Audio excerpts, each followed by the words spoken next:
Bakıda Real Aykudo özünü müdafiə sənəti üzrə Respublika daxili 12-ci kəmər imtahanı və seminar keçirildi.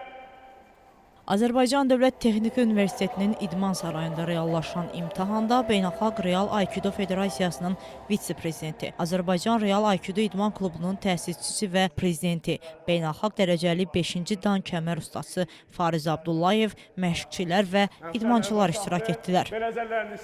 Tədbir dövlət himninin səsləndirilməsi ilə başladı. Daha sonra şəhidlərin xatirəsi bir dəqiqəlik sükutla yad edildi. Ardınca zal idmançıların ixtiyarına verildi. Uşaq və gənclərdən ibarət komandalar nümunəvi çıxışlar etdilər. Azərbaycan Real Aykudo İdman Klubunun prezidenti Fariz Abdullayev bildirdi ki, imtahandan uğurla keçən idmançılar may ayında keçirilməsi nəzərdə tutulan Real Aykudo özünü müdafiə sənəti üzrə 12-ci beynəlxalq seminar və kəmər imtahanında iştirak edəcəklər.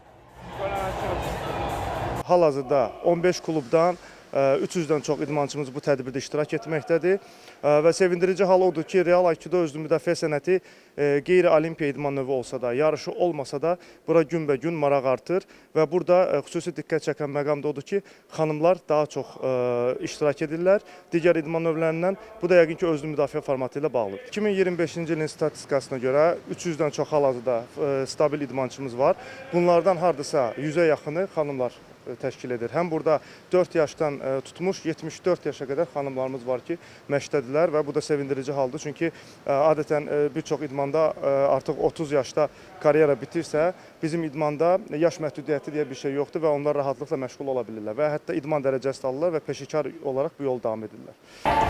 Qeyd edək ki, 5-ci Q sarı və 4-cü Q narıncı kəmər dərəcələri üzrə imtahanda 100 idmançı iştirak etdi. Gülnarə Sadıxova, Eldəniz Əhmədov, Real.